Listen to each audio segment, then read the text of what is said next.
اعوذ باللہ من الشیطان الرجیم بسم اللہ الرحمن الرحیم اللہم صلی علی محمد وبارک وسلم وصلی علیہ۔ محترم ناظرین کرام، خشوع کیا ہے؟ خشوع کے متعلقہ بڑی ہی پیاری یہ بحث ہے، توجہ کے ساتھ آپ نے سماعت فرمانا ہے۔ خشوع کیا ہے؟ خشوع کے معانی ہے جھکنا، عاجزی کرنا، اظہار عجز و انکساری کرنا۔ علامہ قرطبی رحمۃ اللہ علیہ لکھتے ہیں، ہیئۃ فی النفس یظہر منہا فی جوارح سکون و تواضع، یعنی خشوع دل میں ایسی حیت کا نام ہے جس سے اعضاء میں سکون، تواضع ظاہر ہوتا ہے۔ اور حضرت حسن بصری رحمۃ اللہ علیہ فرماتے ہیں خشوع کے متعلق کہ ان کا خشوع دل میں ہوتا ہے، اس کی بنا پر ان کی آنکھیں جھک جاتی اور اعضاء ڈھیلے ہو جاتے ہیں۔ اتنی پیارا کلام امام حسن بصری رحمۃ اللہ علیہ انہوں نے لکھا ہے۔ گویا خشوع کا اصل مرکز دل ہے اور اس کا اثر اعضاء و جوارح پر ہوتا ہے۔ حضرت جنید رحمۃ اللہ علیہ فرماتے ہیں کہ خشوع علام الغیوب کے سامنے دل کی انکساری عاجزی کا نام ہے۔ دل کا خشوع یہ ہے کہ اللہ کا خوف، اس کی عظمت، جلال کا رعب دل میں پیدا ہو جائے، اور اعضاء و جوارح کا خشوع یہ ہے کہ سر جھک جائے، آنکھیں نیچی ہو جائیں، اعضاء ڈھیلے ہو جائیں، بلکہ ان پر لرزہ اور کپی طاری ہو جائے، آواز دب جائے۔ میدان محشر کا ذکر کرتے ہوئے فرمایا گیا ہے، وَخَشَعَتِ الْأَصْوَاتُ لِلرَّحْمَنِ فَلَا تَسْمَعُ إِلَّا ہَمْسًا، اور آواز رحمان کے آگے دب جائیں گی، سرسراہٹ کے سوا تم کچھ نہ سنو گے۔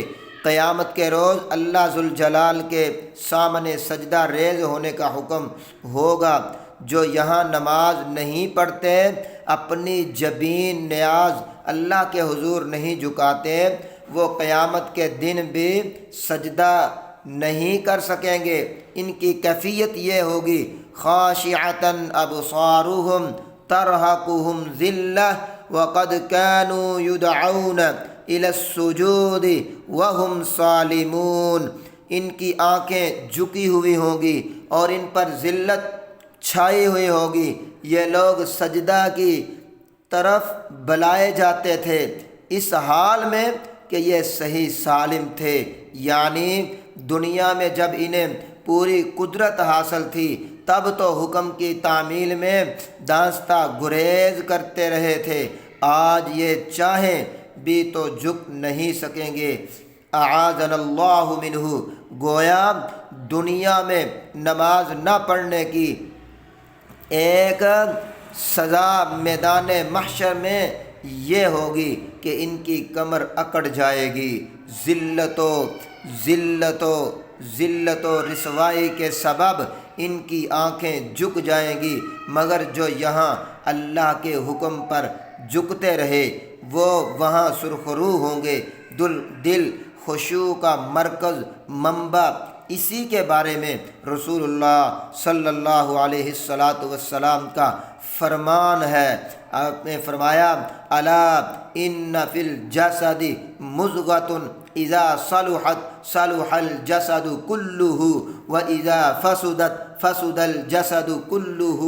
آقا کائنات نے فرمایا، بے شک جسم میں ایک ٹکڑا ہے، جب وہ صحیح ہو تو سارا جسم صحیح ہے، اور جب وہ فاسد ہو جائے تو سارا جسم بگڑ جاتا ہے۔ اور یہ ٹکڑا کیا ہے؟ فرمایا وہ ٹکڑا دل ہے۔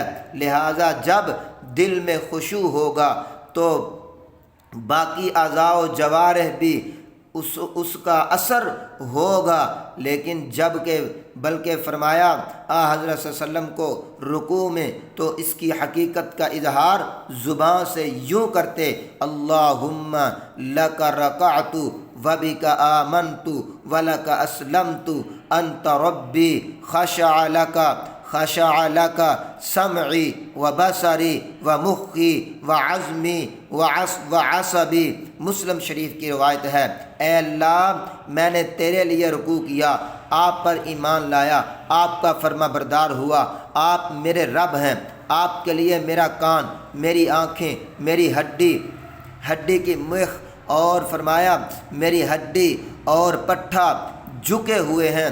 اتنی بات رسول اکرم صلی اللہ علیہ السلام نے بیان فرمائی۔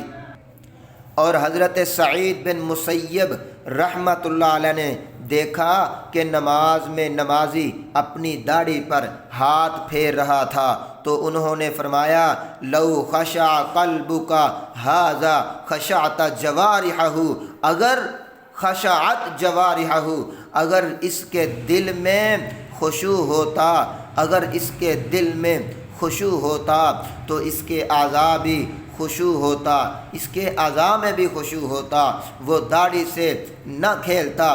کتب تفسیر میں یہ مرفوعاً بھی ہے، مگر مرفوعاً سخت ضعیف بلکہ موضوع ہے، کہ جیسا علامہ البانی رحمۃ اللہ علیہ نے الضعیفہ میں لکھا ہے۔ فرمایا حضرت عبداللہ ابن عباس رضی اللہ تعالیٰ عنہ، مجاہد اور حسن بصری فرماتے ہیں، خاشعون سے مراد خائفون ساکنون، لیکن اگر دل خشوع سے خالی ہو، اور فرمایا کہ اگر دل خشوع سے خالی ہو اور محض سر جھکا ہوا ہو تو اسے حضرت حذیفہ رضی اللہ تعالیٰ عنہ منافقانہ خشوع سے تعبیر کرتے ہیں۔